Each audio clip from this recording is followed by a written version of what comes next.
This conference will now be recorded.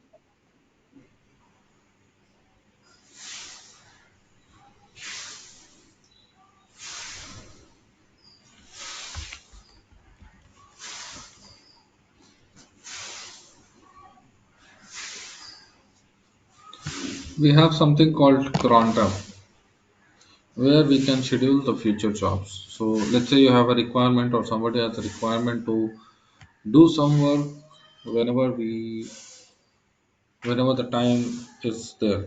I mean whenever the time reaches. So the requirement may be like a requirement could be like you are required to copy some of the logs from one system to another system. You might need to create a folder and move the files here and there. Maybe let's say after 12 o'clock or after 1 o'clock, whenever your system does have less load at that time, you might require to copy some of the logs to some system to another system, or within your system itself you might need to save that logs to some other place. So all this requirement comes. So how to do that? So let me give an example. We have a script test.sh. So let's say in test.sh I will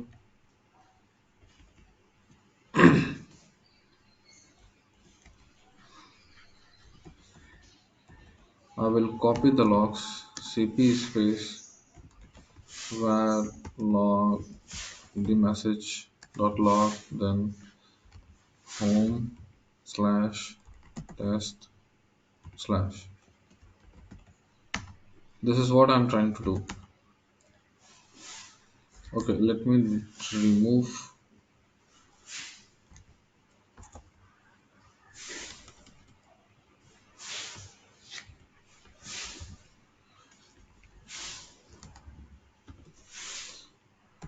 Rm hyphen rf is a command which used to delete some of the objects. It can be file, it can be folder as well. So what is hyphen r means? R means I'm trying to remove recursively, and F means forcefully. It will not ask for any confirmation from my side.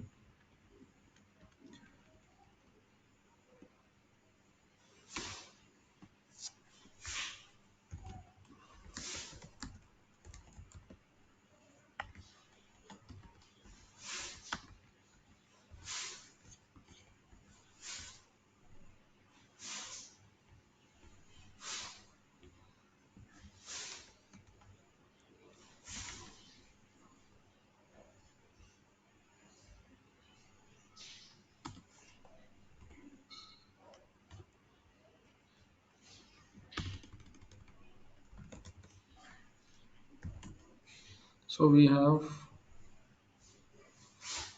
four, sorry, we have test.sh now, and we have our log messages. Yeah, this is our log messages. So we want this is to copy test.sh. We want this is to be get copied in our home folder ls slash home slash test.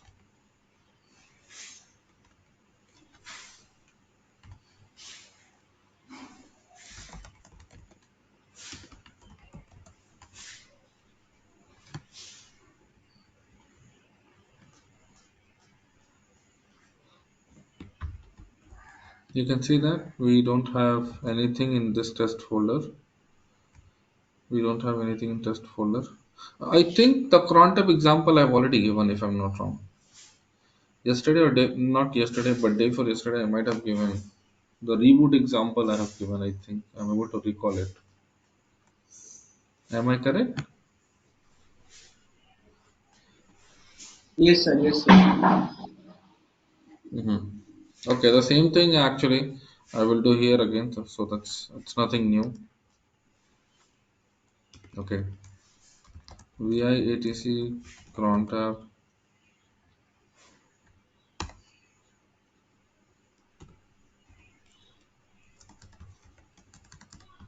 I want every second, sorry, every minute to execute that command actually. So I will give that here.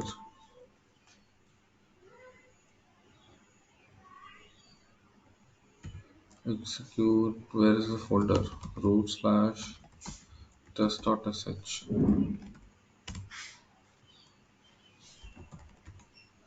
It's 11:07. So when there will be time, when 11 gets changed to 12 minute, then a script will get execute, and then it will copy. You can see that there is nothing in test directory currently. When we'll have the time 11:30, so let's wait for 30 seconds more and see whether it is executing or not.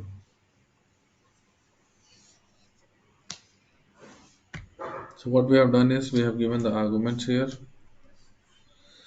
We have in previous lecture you can go through that what are all these stars, what is it meant for, and this is username and this is the command which I wanted to execute. So I have written in a script what work I wanted to be get it done, and that work will get performed.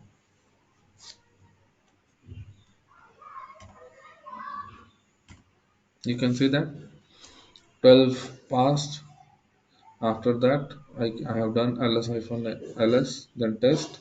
You see that this file has already been copied here. Previous to that, when we were in 11 minute, you can see that there is no file, nothing is there. So it has copied. So next minute also it will copy. Let me delete this.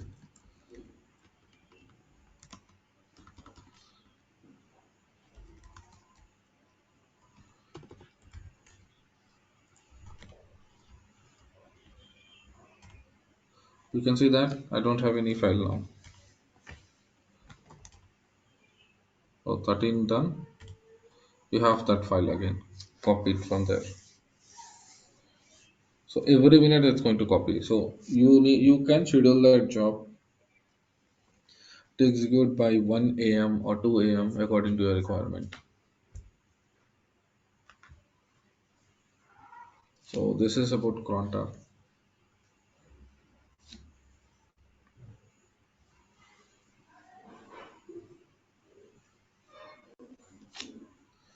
Next is password aging, I believe, which I was about to explain. Okay. So in that, what we have is you are an admin. So there is a requirement for some password is to be get expired after some point of time, and if some user is leaving the organization, you might require to lock the account, or if somebody explicitly you want to lock the account and you don't want them to re-log in again, so that those things you can do in Linux as well. How to perform those things?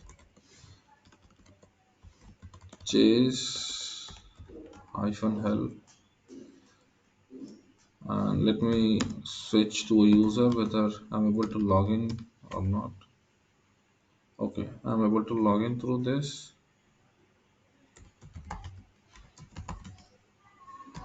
Test.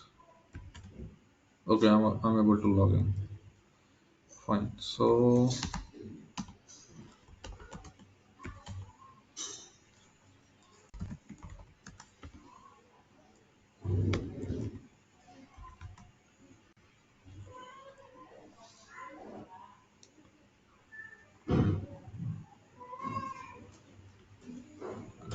change hyphen uh, L test. It's going to show me the information about the test user actually.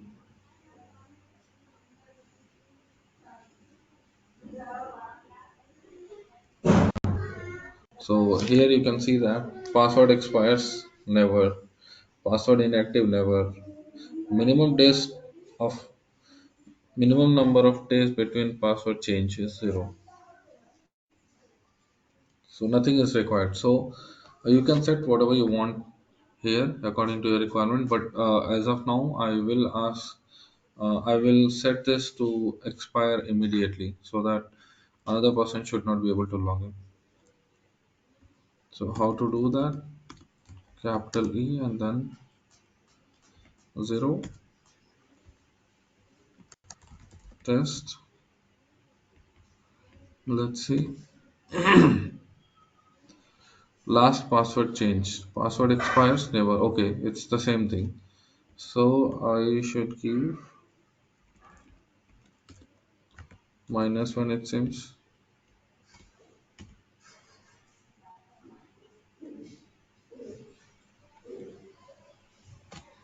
Account expires on,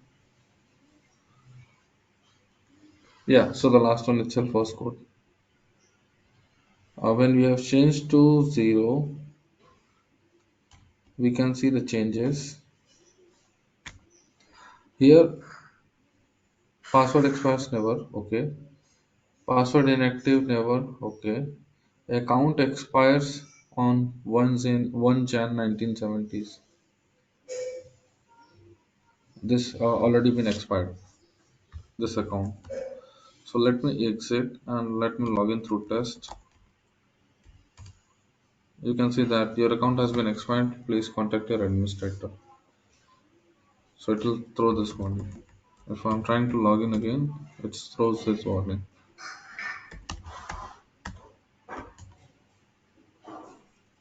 So let me log in through the user root again, and then how to correct this? You are required to reset this to maximum, and for setting up maximum, you are required to give -1.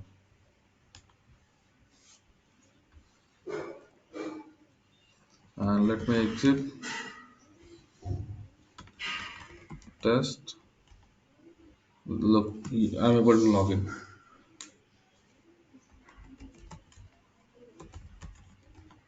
So this is one method for doing that.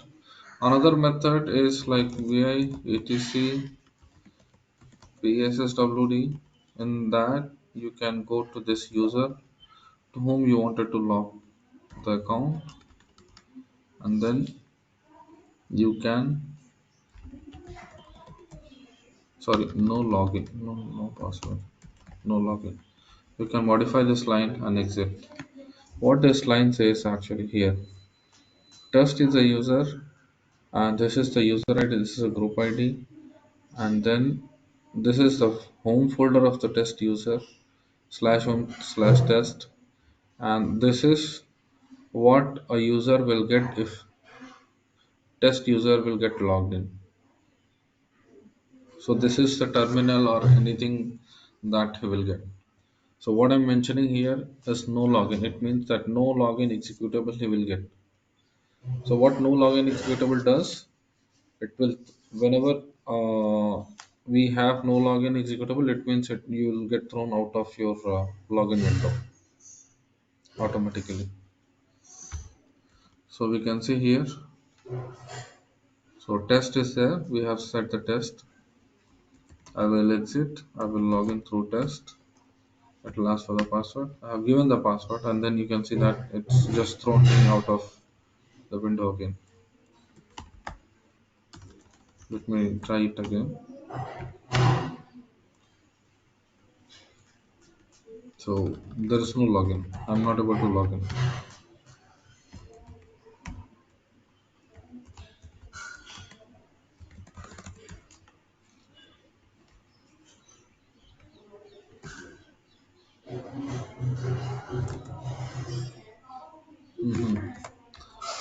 I should execute this.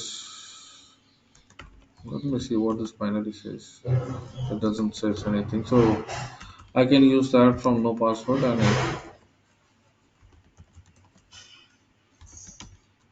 it throws me from there. So this is another method to do the same thing. There can be several methods.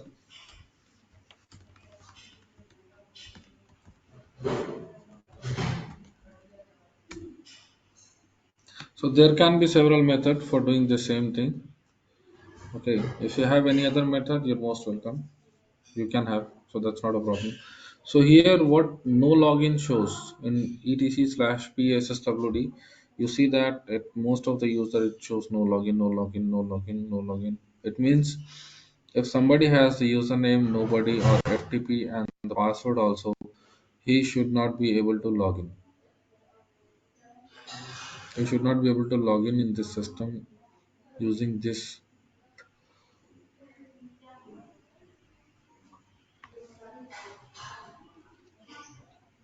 username and password, whatever you are having. So these are all the users you can see, and out of these we are logging in through this. So the user through which we do login, it starts from group ID or user ID 1001 and it goes further. This question, question can also be asked that what is the user ID of a normal user starts from? You need to say that it's a start from user ID and group ID. It's a number which has been assigned by the operating system to a user. So user ID, you can see that here it's 1001 test one, and it's a start from here. Before that, whatever user we have, all the user IDs are registered or left for the system. All the numbers are left for the system to use it. Whenever they have any new user in the system, they will create a new user and they will register it with their own user ID and group ID, which should be less than 1001. And the group ID and user ID for root user is 00. This is another question.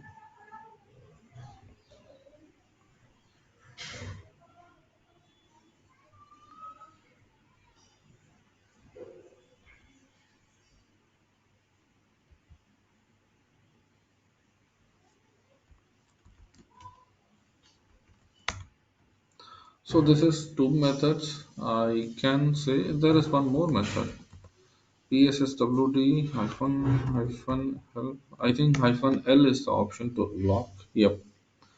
You can see that there is another method to use PSSWD hyphen L is to lock the username.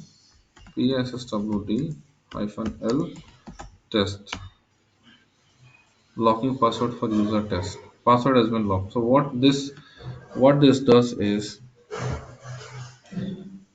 the password is saved inside the system itself of any user. So what it will does is it will random modify that user's password. Password is still there, account is not expired. So what it has done is it has modified the user's password, which is saved here, which is saved in this system, so that nobody knows what is the password and nobody modifies. Nobody will be able to modify that password. So nobody will be able to log in even. So that is how it does. Let me exit. Let me log in. You can see that it will say that login incorrect because the password which has already been saved into the system, that has been modified by the password. By we have added psswd-l which locked the account. So let me log in.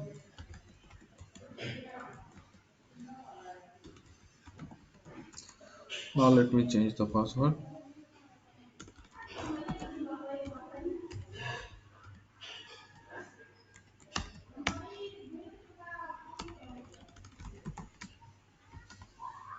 Okay, I'm able to log in.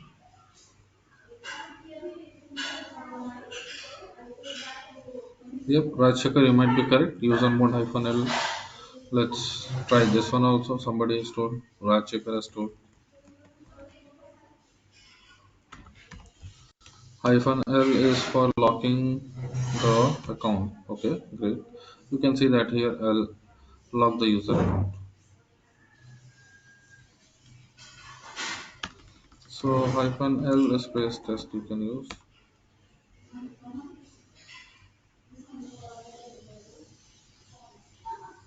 Uh-oh.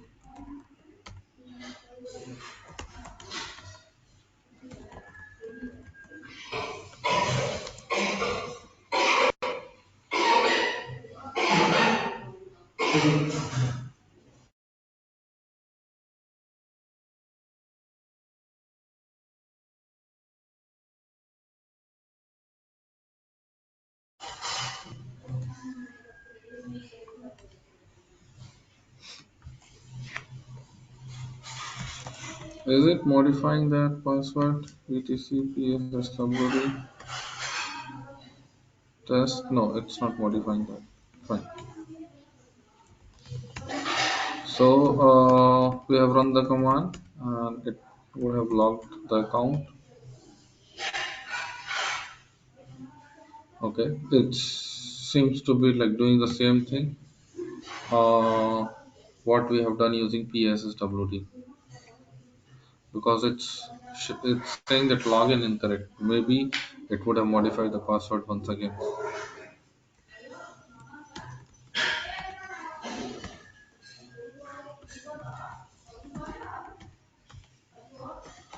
So this is clear. Like how many methods we have seen to modify a user password. We have seen first is what is that?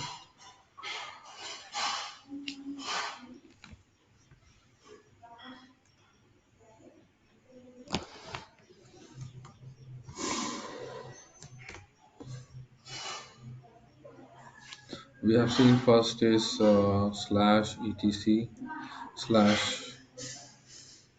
PASSWD file. Second, what we have seen is we have seen chase CHAGE hyphen E.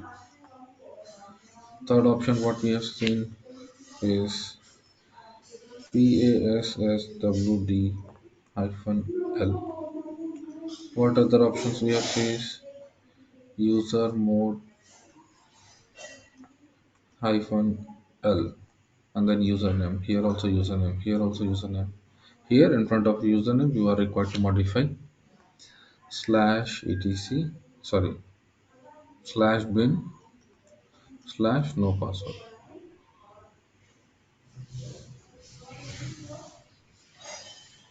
No password, no login. I think it was no login.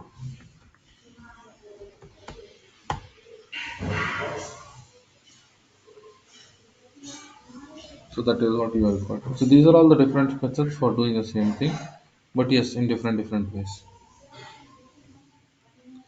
There is one method which through which you will be able to log in, even though if you are changing your password by using user mode password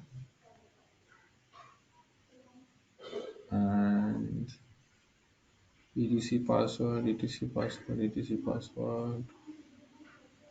I'm not sure about this, but chase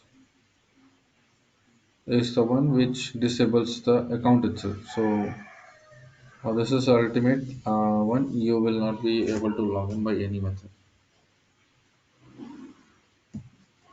So what does it mean by if you disable you will be able to log in even? So let's say if you have somebody has public and private key. Public key and private key, and somebody wants to log in using the public key into your system, then definitely he will be able to do, even though if you have locked his account, because in these two things the user is using to encrypt the password. Here also admin is using to encrypt the password in this one and in this one also, but in public key it's not going to check your password at all. In public key it's going to check whatever the keys you are holding and whatever the private keys are already inside the system. That I will tell about after some point of time, or maybe in some days, that what is public key and private key, and what and how we can log in using public and private keys and all. That I'll explain later. So this is one thing. It can be asked in interview that uh, which are all methods through which you can lock. You will say all this. Then the person next can ask that, uh, okay, is there any method through which you will be able to log in even though after locking the password? Then you should say yes. In password,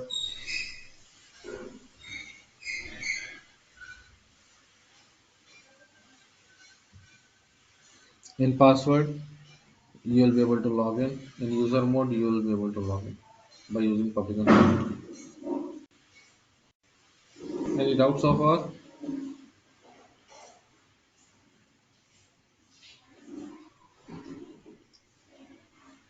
Guys, why if somebody don't reply? I mean, after some point of time, I see that Sir.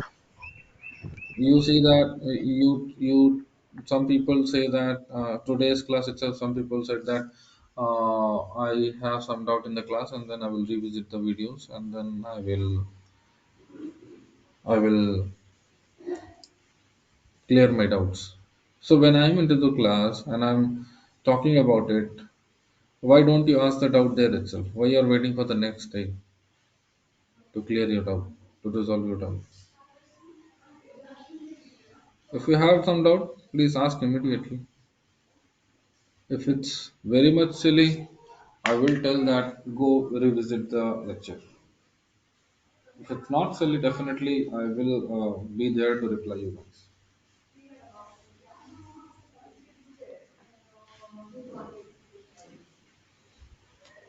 Okay, coming to the next topic,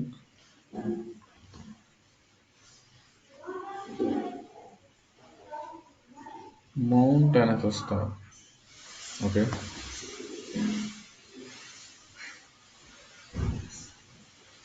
what is mount? Not here.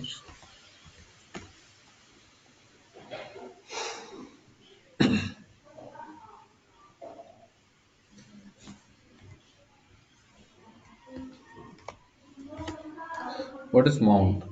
We have lots of folders slash etc slash home slash mnt slash var. So these are folders actually. So what is called mount? I will come back to this why I've told about the folders. What is mount? Mounting is actually a process through which you will be able to see your uh, you will be able to access your not see you will be able to access your any hard disk connected to a pen drive or any device external device connected to your not even external internal also you will be able to see. Let's say you have a computer, you have connected your drive, or you have here internal drive also, uh, internal hard disk,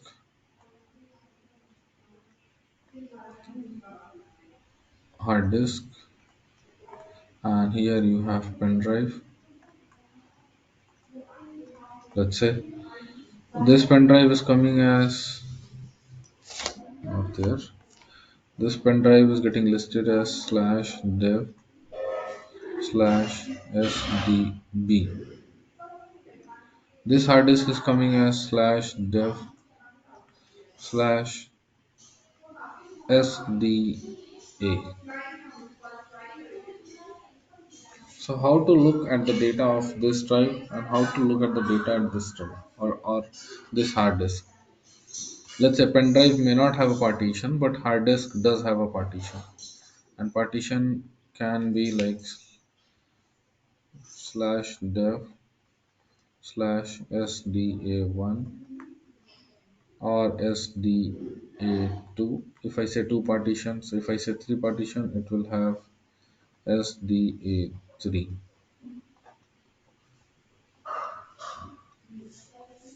This can also be asked. Let's say this question can also be asked in the interview that you have a hard disk name slash dev slash SDA. What will be the two partitions? What will be the partitions name? What will be the starting two partitions name or starting three partition name? If you are doing three partition of the hard disk, what will be the name? So you should say that SDA1, SDA2, SDA3.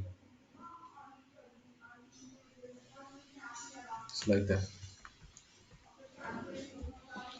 So I believe everybody knows that means why I'm asking why I'm writing slash dev slash SDA1 slash dev slash SDA2 slash SDA3 and for pen drive slash dev slash SDB. Okay, let me repeat. Why I'm writing is like whenever you insert a pen drive or any external disk or any external device, it gets mounted or sorry, it gets visible in slash dev folder. Slash dev slash whatever is there, it gets visible here. So any device is plugging in, getting plugged in.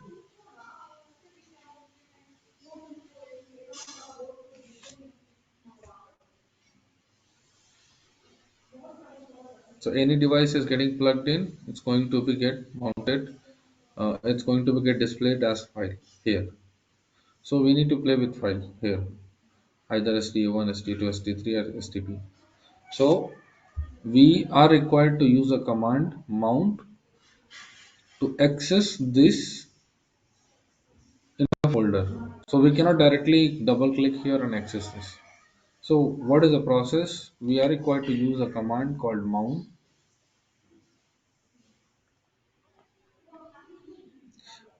and then this mount takes two arguments, this source location, which device you wanted to mount. So you can say that slash dev slash sdb, you wanted to mount where you wanted to mount.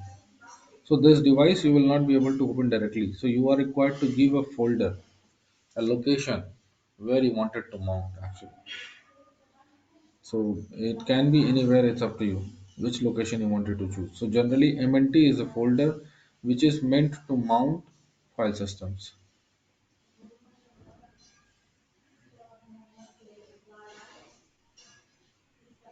Mounting means transfer data one device to another device. No, that's not correct. Transfer data means transferring the data from one device to another device. Mounting is never a transfer. I will explain why and how.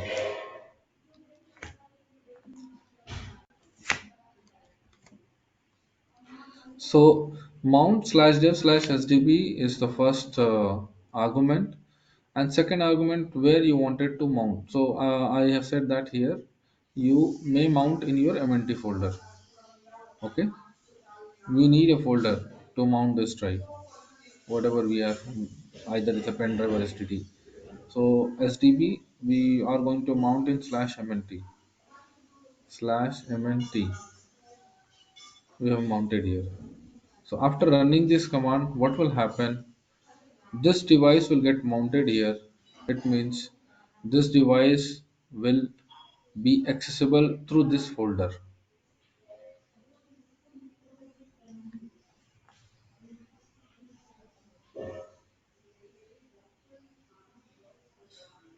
So mount is accessible. Mount is going to access your files. Sorry, mount is going to give you privilege to access your files actually. Okay, so this is what here, and this folder can be anything. You can mount in your home directory also, but the standard location is slash mnt, and it's up to you. You can create folder also in slash mnt, and there also you can mount. Okay, so this is one thing. Now coming back to the question, uh, what Shiva Kumar asked. Mounting means transfer data from one device to another device. Okay, so let me clarify here is what is the meaning of transfer data. So here we are, what we are doing using mount command, we are trying to open this, and we are going to look at the device. We are going to access the device folders, what are all available in MNT. That's all. We are not going to transfer any data at all. If you unmount, it will be get removed from here. So literal meaning of what is the literal meaning of mount? Let's say some pillar is there. You are going to mount something on the top of this pillar. So another pillar, let's say you are going to mount. So what is the meaning of mount? Means like keeping placing on the top of this is called mounting, or fixing on the top of this is called mounting. Correct. So what we are going to do is we are keeping our drive or our external or internal drive on the top of mnt folder. That's what the literal meaning of mount. And this, since this is the folder, we will be able to access data of it. And we don't generally as soon as we mount it, generally doesn't start transferring of the data, because it is not meant to transfer the data. It's just meant to mount the device, to see or to access your device. That's all. After that, if you want to transfer data, you can. If you want to delete data, you can delete data. It's up to you. If you don't want to delete, if you don't want to transfer, no problem. You can look at the data, you can close the file, you can unmount this, and then you are done. So let us see the practical. Okay, let me come back to the questions. What other people have asked? Jyoti Dikshit, Mount is able to access internal or external hard disk.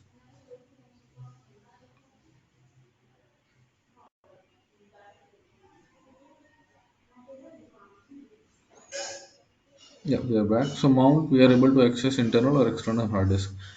We can do for both. Internal or external doesn't matter. It works for both the hard disk and pen drive as well. Mount and unmount means hide and unhide the drive, like access or not accessible. Mm,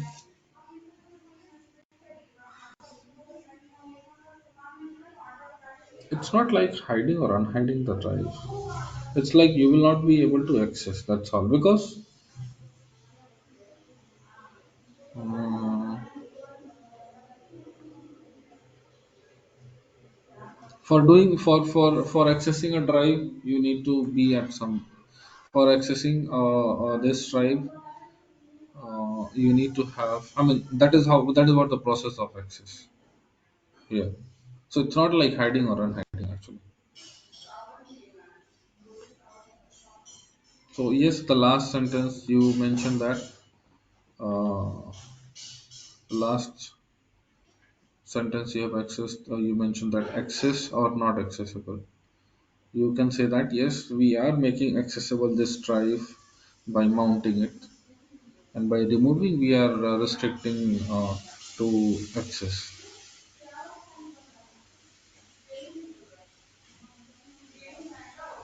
Yes, Tagore, I saw a world mount in my mobile when I connected the SD card to my mobile. Yes, that's correct. Whenever you insert, because since it's Linux, your mobile is also Linux, you may see the mount, because that's what the literal meaning everybody uses in any of the Linux. So whenever you are inserting your SD card, it means it's coming as /SDB, and when you are pressing mount, it will get mounted at some folder, and when you open, you will get your data. You may copy your data, you may delete your data, or you may simply remove your this memory card without deleting or without copying the data.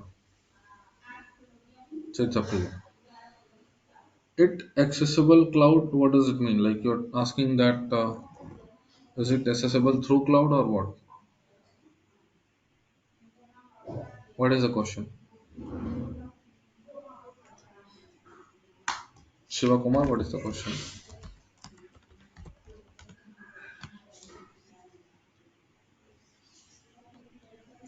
Through cloud. I'm not sure if we access through cloud. For cloud or for network, we have separate command actually. Like if you want to here you can see that I have. man mount, let's see. Mount a file system, that's all. Add files accessible in the Linux system are arranged in a big tree root. Root these files, spare mount tree type and device directory, dir target. It doesn't talk about the IP address anywhere. So you will not be able to mount any cloud using mount command. Okay. So what I'm trying to say here is you will have separate applications for separate usage. Let's say if you want to use NFS, you will have separate things. Let's say somebody has hosted a FTP server somewhere, then to access that you will have separate application. So similarly, what are all cloud application you are using, to access that cloud you will have separate application to mount or to maybe delete or to modify the files. But yes, literal mount meaning is that.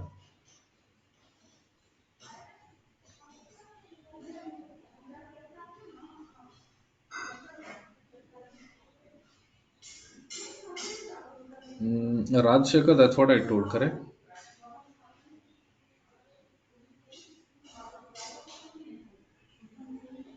Rajshekar?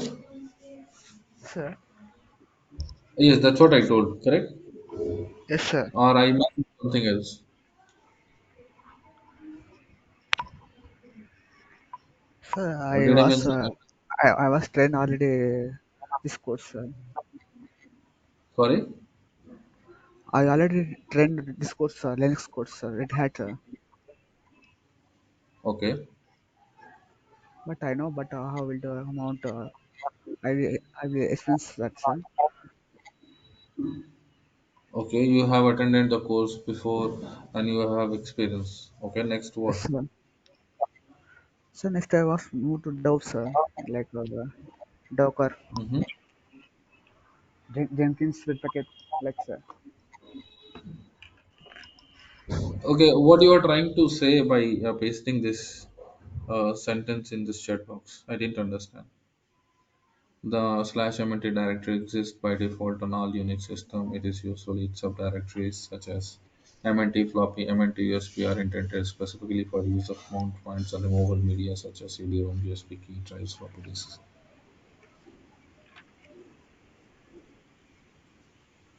You want me to read or you want me to do something like with that?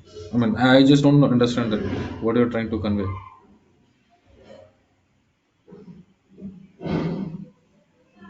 Rajshekar? Sir, yes, sir. Yes, I'm asking you. I'm trying to Yes, sir. understand. Sir, sir, I don't much I can able to speak English, sir. But I know what is this mount system, sir. So some files you had to. So sorry, sir. I will explain later, sir.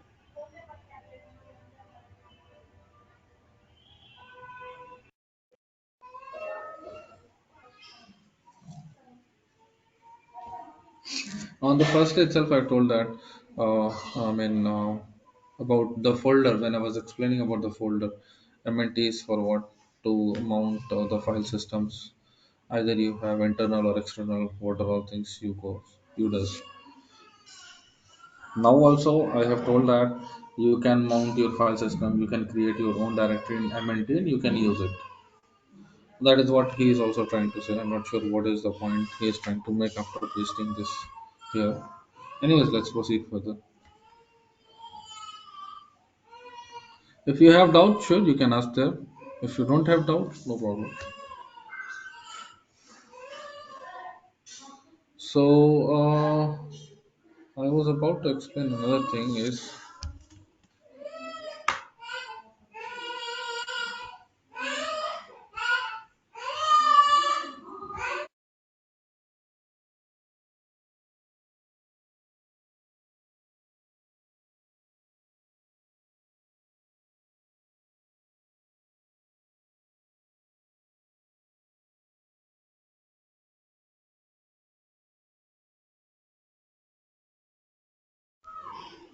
Yeah. So let's say if you are okay, let me give an example of mount also. Slash dev slash. Let me see if I do have SD. I have SD only. That to SD, SD1, SD2. SD2 must be swap, root and boot. Let me check. LSDL K hyphen L. STA is disk. Okay, STA is disk itself, the whole disk itself. And there are two partition, boot and then swap. Sorry, root and then swap. Fine, no problem. So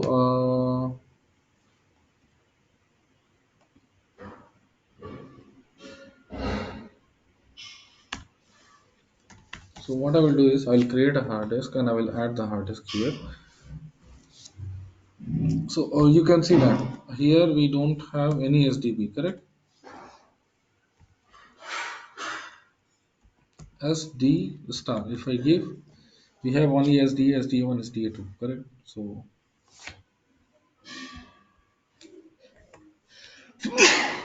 sorry for that.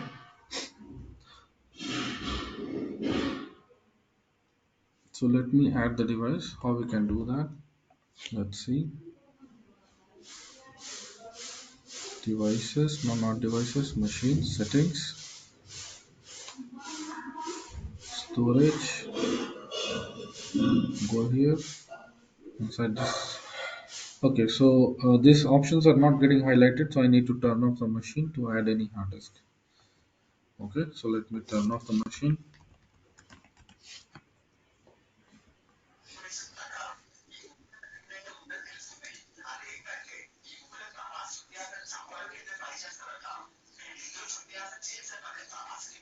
Somebody has got unmuted. Please, can you mute yourself?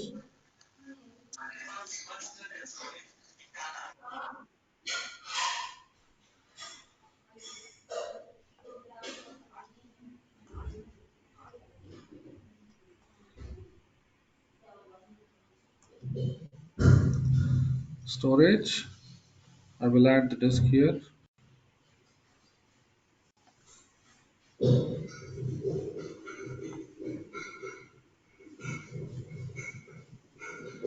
I can add the disk here by clicking this portion, hard disk, and I can create a hard disk of let's say 2 GB,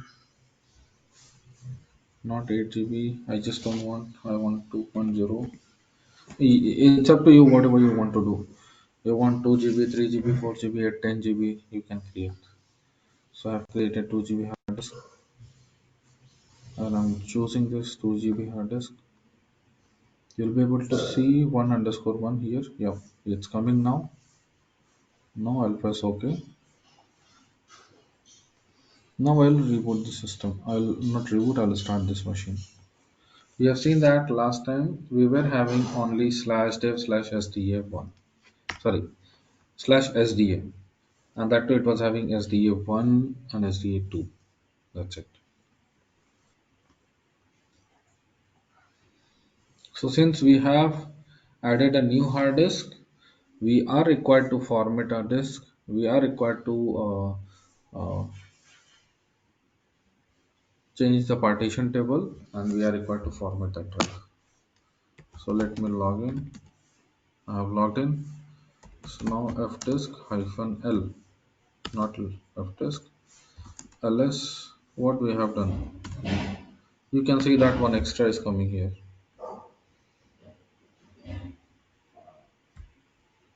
Slash sda slash sda1 slash sda2. Lastly, we were having, now we are having sdb also.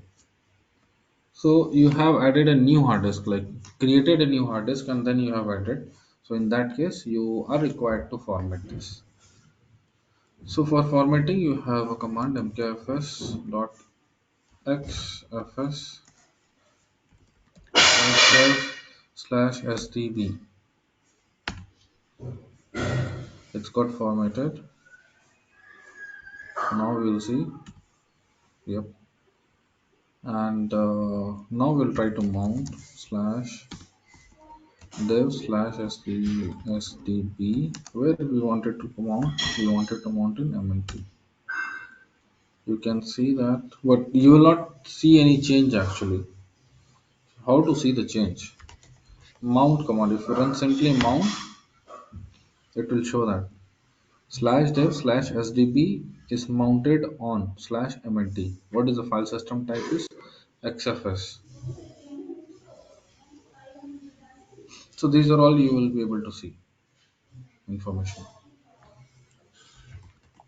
So here you can see that it's mounted and it's where mounted. It's slash mnt.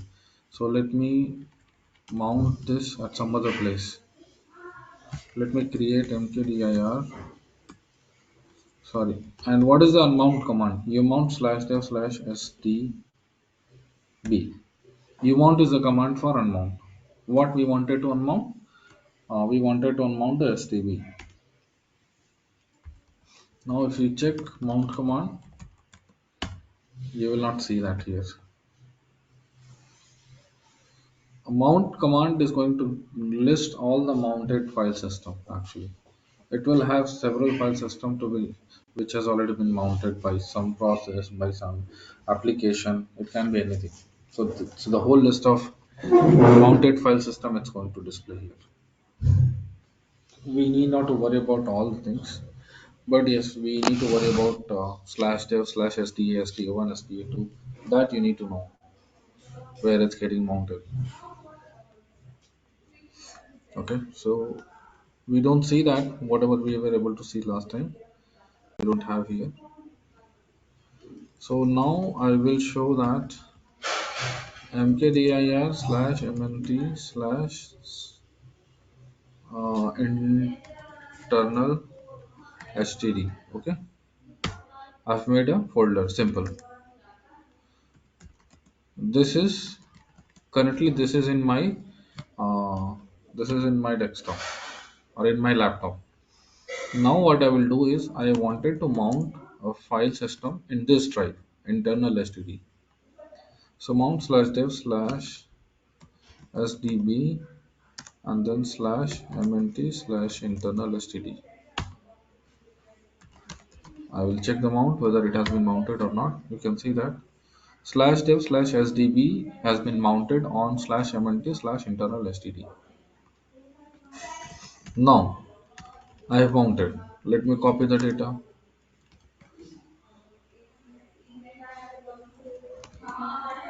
Sorry, home test. No, I don't have anything in home. Root.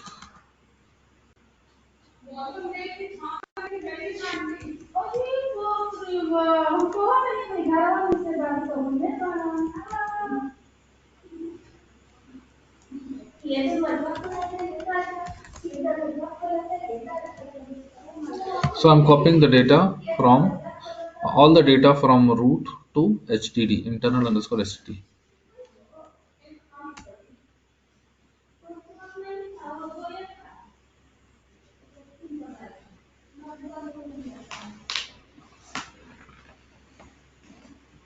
So we can see that it has copied the data slash mnt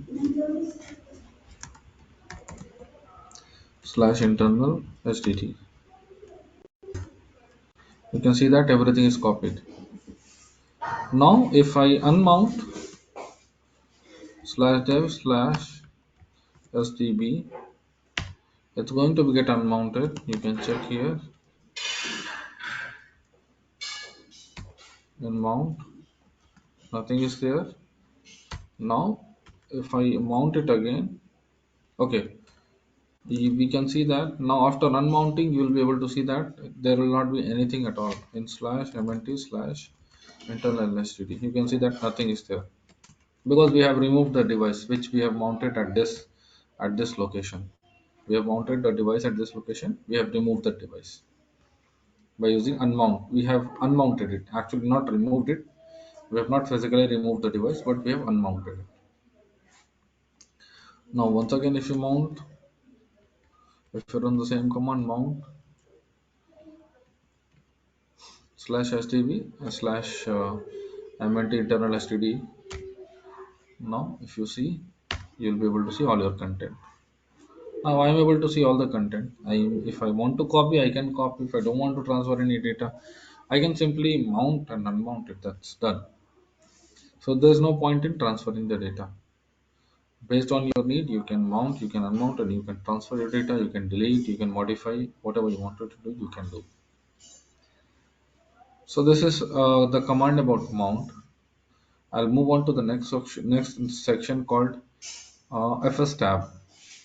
So before that, we have a question. Partition means separates the disk in parts of storage. Partition. Mhm.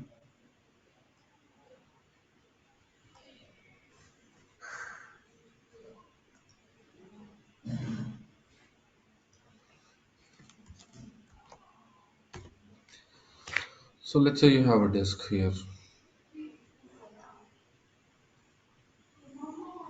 You want to break this. Let's say everything, you have got your Windows and you have your operating system. You have installed your operating system uh, in this whole disk.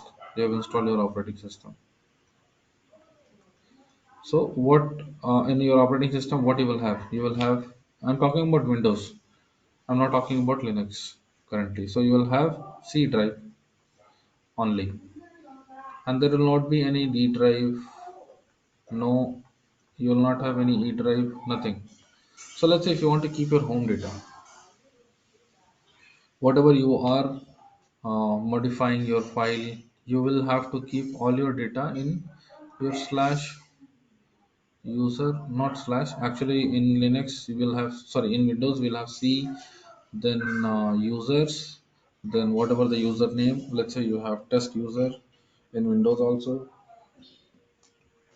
So inside test, you will have uh, either desktop or downloads or or documents. Okay, so all these things you will have here inside user test desktop. So whatever data you want, you are required to create and keep it here itself. Okay. Now in near future, let's say your virus came and which is making your system inaccessible. What you are required to do next? You might need to install an antivirus which can remove the problem, which can resolve the problem. Let's say if that is also not happening, then ultimately you are required to format your Windows. So you are required to format your whole C drive complete. So complete C drive means you are required to format the whole disk itself. Yes, sir, right, sir. Correct? Got it, sir. Mhm. So okay, let me complete what I have started actually, so that other can also get the motivation of this. So in let's say if you have got a virus, you are required to format this disk, and in near future,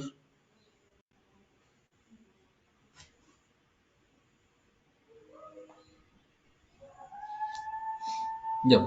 So you will lose all your data, whatever you are having. So to avoid this, what we do create is we create a partition. What is called partition?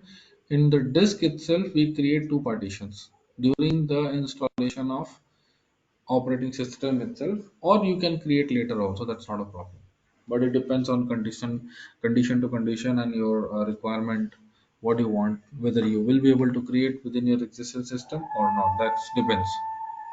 So here we have, you can create a partition means division of your hard disk into two part, and the metadata of your one part will lie down here, another metadata of your another of this partition may lie down here or maybe here. What metadata will have? Metadata will have the information of all the files and all the pieces, how to access all those files. It will have information, this will have information. which are all pieces are kept at which place. Whenever you save any movie or any data or any file in your hard disk, it does not go in a linear method. It does not go linearly and saved. Some chunks get saved here, some chunks can get saved here. So like some chunks can save here, chunks, some of the part will get saved here, some will here, some will here.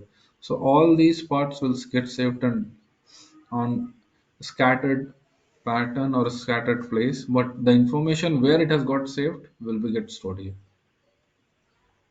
in this metadata. So that anybody can come and can access through that all the files. So you are going to make two partition. It means you are going to make the division of your hard disk. So now after this, you can install your Windows in C drive, and you can save your data in E drive. Whenever anything happens, you can format this drive. Your data is still in that safe. You can delete this uh, partition or drive. You can create new partition in this. You can install any Windows or any Linux, anything you can install again and again, but your data is still safe. You can use this data a number of times after formatting this. Okay, so this is what I wanted to say. So I was talking about, okay,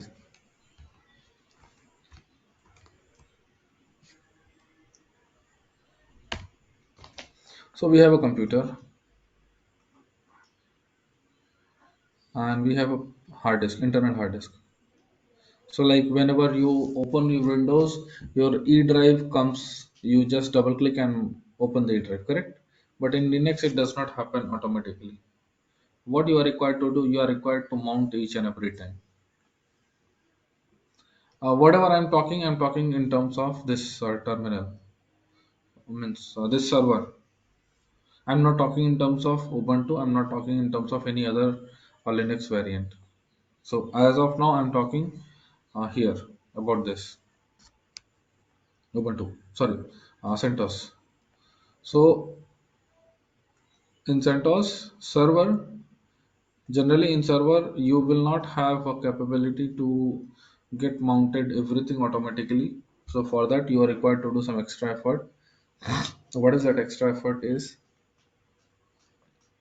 let's say you have internal hard disk and you this is mounted this is displayed as slash dev slash stb. We have seen just now slash dev slash stb. This is getting displayed in slash dev slash stb. So now to access this, we have mounted this. So whenever you restart the system, you are required to mount each and every time. So how to avoid that problem? You want, whenever you turn on your system, it has to mount on its own. So for that, you are required to make this entry in fstab.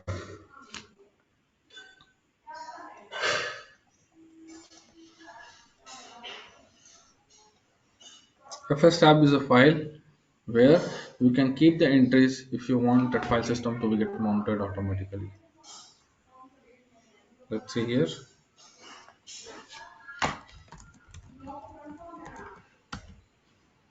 So these are all the things you can see that there are two file system which is asked to mount automatically. First is root. Dev mapper CentOS root is mounted at slash root. And then here you can see that dev mapper CentOS hyphen swap is getting mounted as swap. And the file system type is swap. File system type is XFS. And this information, another you can see that. Uh,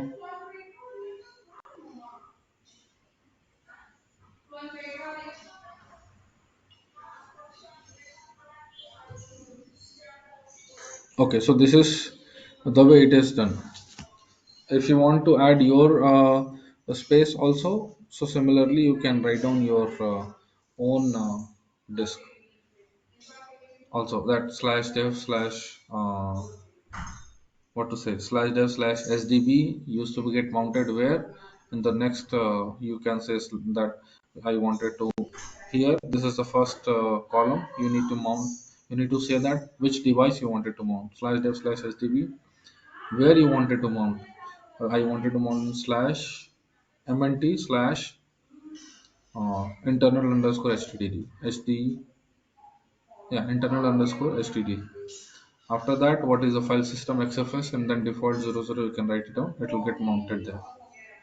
Okay, so let us see that.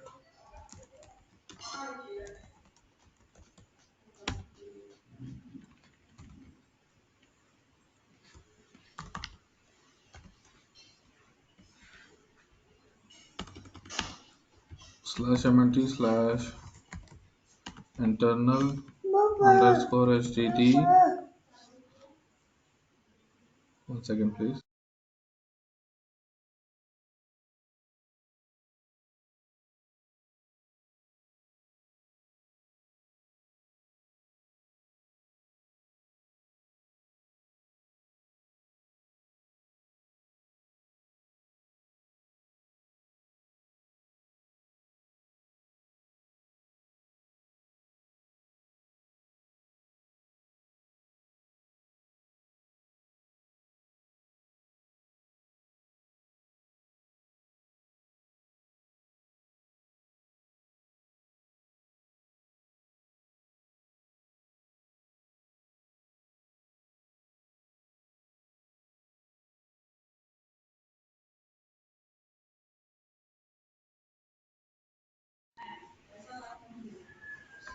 So here we see that I have modified this argument,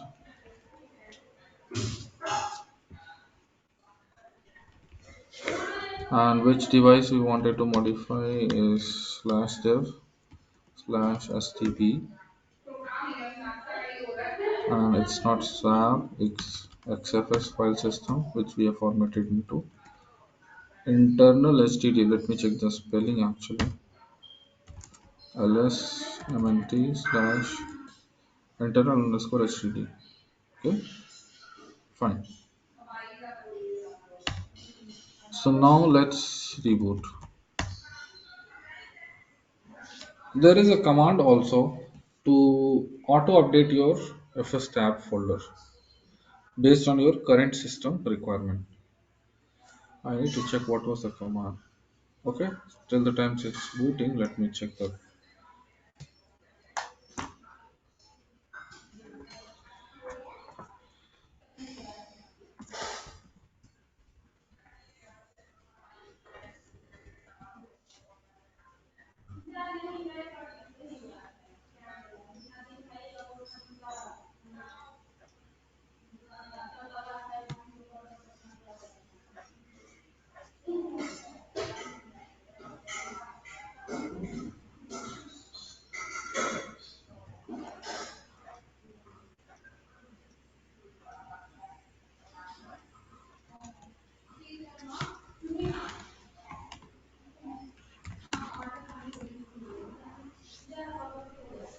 Hmm. You can see that you have this file slash dev slash sdb in slash mnt slash internal underscore std. You will be able to see that data also, mnt internal dot std. You can see that. So whenever you restart your system, you'll be able to find out this file system is already mounted. So any hard disk you can make, or any pen drive which is connected and you want that is to be get mounted, you can get that mounted automatically. So that is what the use of fstab. I'm not able to get the automatically creation of the file. Maybe I might need to search a bit more.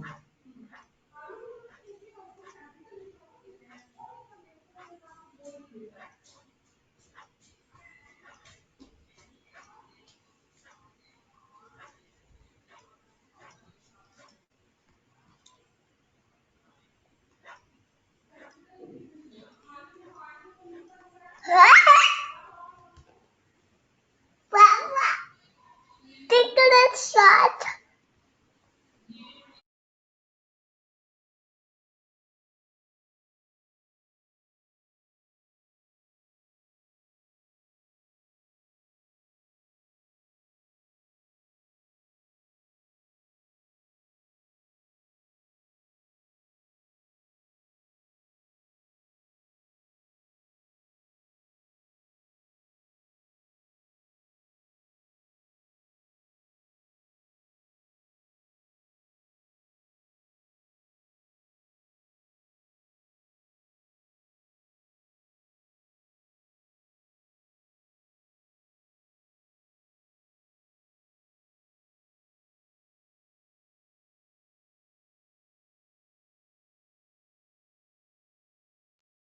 Okay, so I'm not able to get that as of now. Okay, so maybe you guys can also work on this and search. I have found some time back, not recently. So, anyways, this is the best way to do it manually, that you will know that what you are doing and why you are doing that.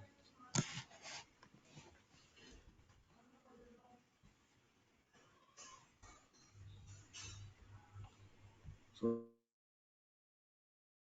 okay, this is what about this is all about fstab. Now, next topic. Anybody has any doubt in this topic? No, sir. Sir, rather than that, No, sir. can I ask a general question, sir? Yeah, yeah, sure. Go ahead. Sir, can you elaborate about bash, sir? Bash shell, sir. What do you want to know about bash shell? Just the definition, sir. I mean, just the intro of the bash shell, sir.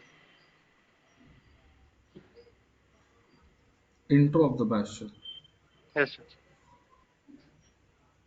Okay.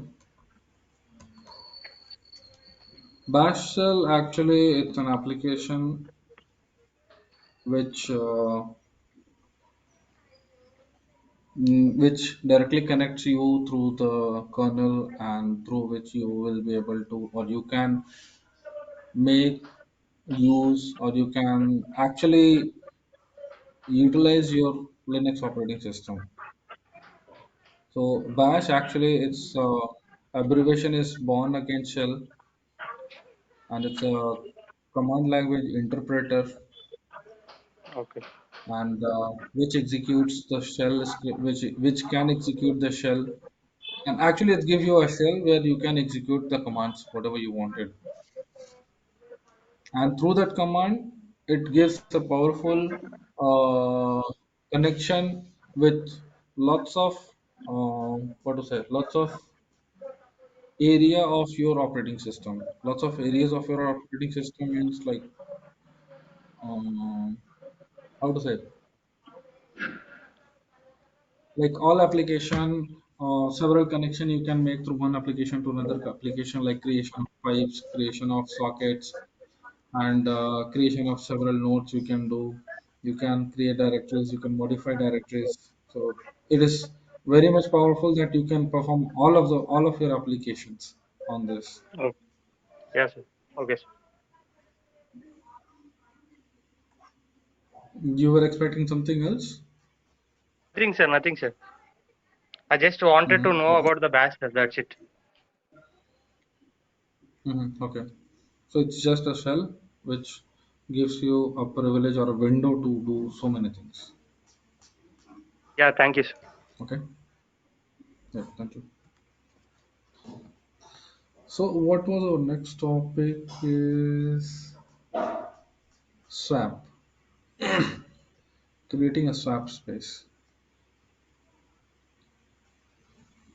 So we might have seen that swap space. What is swap space? Uh, swap space is a space which is getting utilized by the operating system whenever you don't have enough RAM available for you. At that time, it's get utilized. And how it get utilized? It swap in and swap out your data from your RAM to swap and then from swap to RAM. So let me draw a diagram.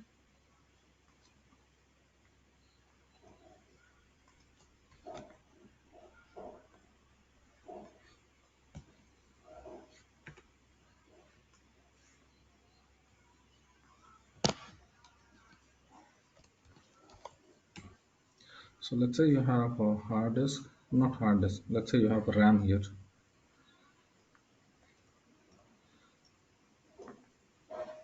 The RAM of 4 GB. I have taken only 4 GB because 4 GB can flood.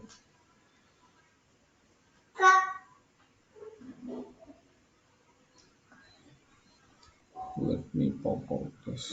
No, I should open that. So in this 4 GB, your all the data is flooded actually. And after that, swap in, you are required to do data swap in because you wanted to load some extra application here again. So this data which is already there needs to go swap in onto swap, and this space which you have borrowed or which you have created a swap, it's this space is coming from hard disk. So you can see that how Linux is utilizing your hard disk as a RAM, so that you get all your data here, and then your application, your new application will start executing peacefully, and whenever you are done, you this application will go away, and then this data, whenever the space is available in your RAM, this data will come once again from swap to RAM. So this is what the standard use of swap actually. This is how it happens. So this is called swap in, this is called swap out. Swap out, this is swap in.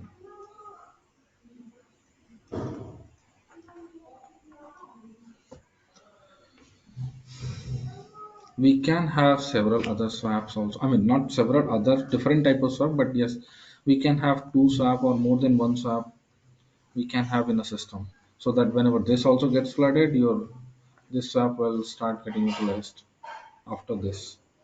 So this can set to one, this can set to two, this can set to three. You can have several swaps.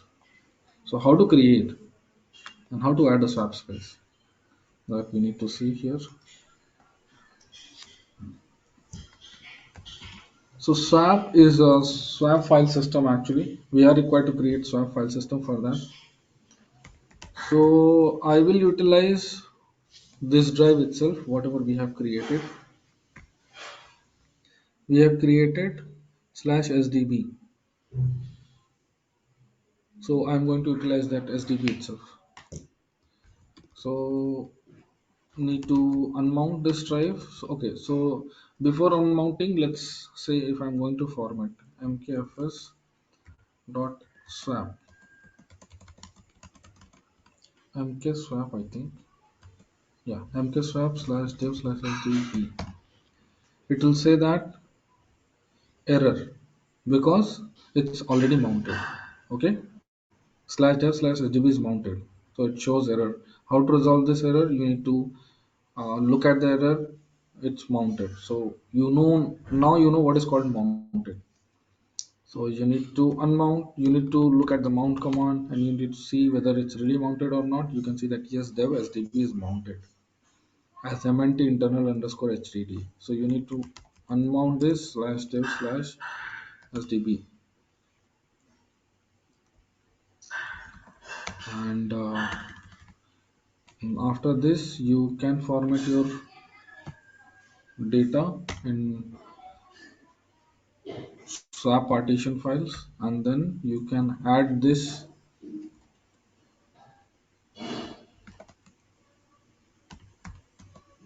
by using swap on. We have formatted this partition SDB in swap. So how to see that whether it has formatted in swap or not?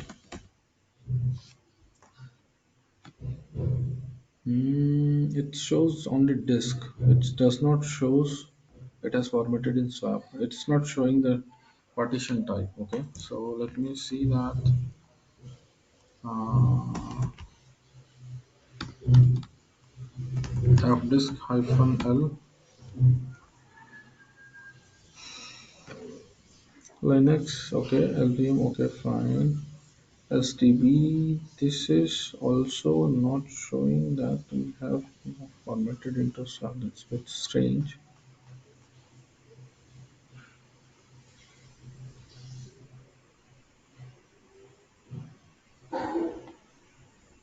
This is 1 GB. This is okay. This is okay. This is 2 GB.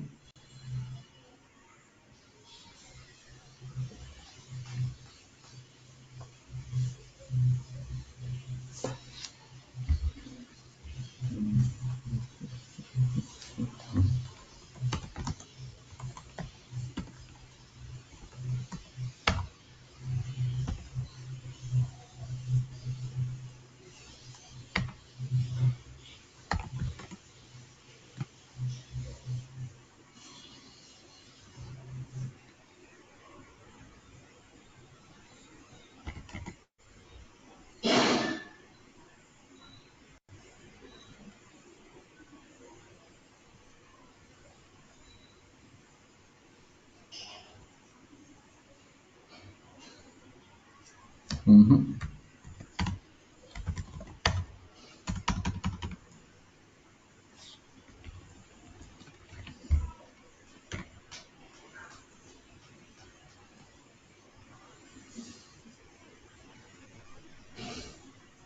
Okay, I'll see how I can show you the swap. But let's get mounted.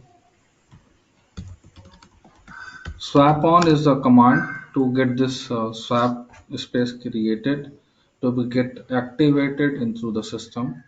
Swap on slash dev slash sdb. When we have turned on this, now you will be able to see cat slash proc swap. You can see this previously it was having this partition alone. Now it will show this partition also. So we have two swap spaces now. lsb lk hyphen a. Okay, so you can see that this is swap, LVM swap, and this is the disk which is getting mounted as swap. Two things.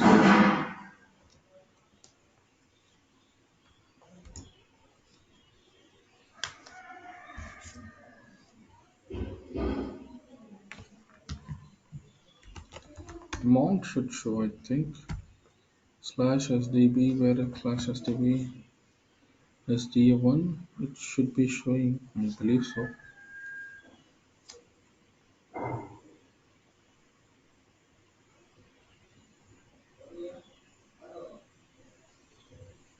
This fellow is also not showing that information. Okay, no problem. Fine, no problem. So I'll see how I can display that information. Okay.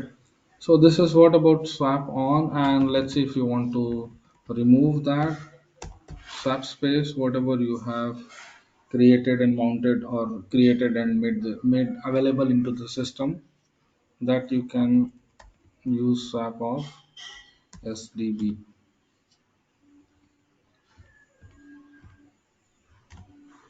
You can see that that swap space has been off, and top is another command which will show you the swap space.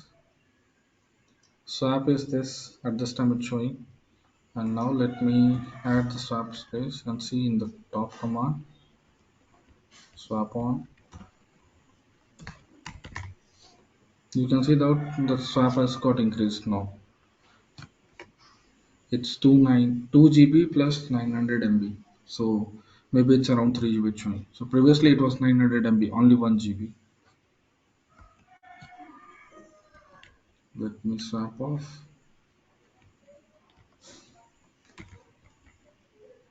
And then top, you can see that this is the swap available as of now. Previously it was 2 GB plus this space.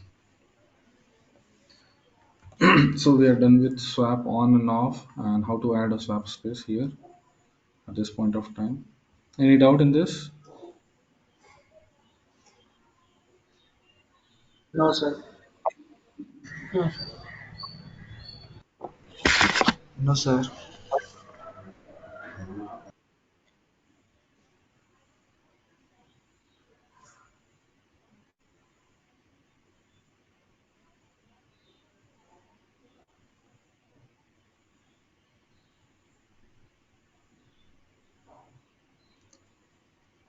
Okay, so I think we are done here. We'll cover the remaining topic by tomorrow, it seems.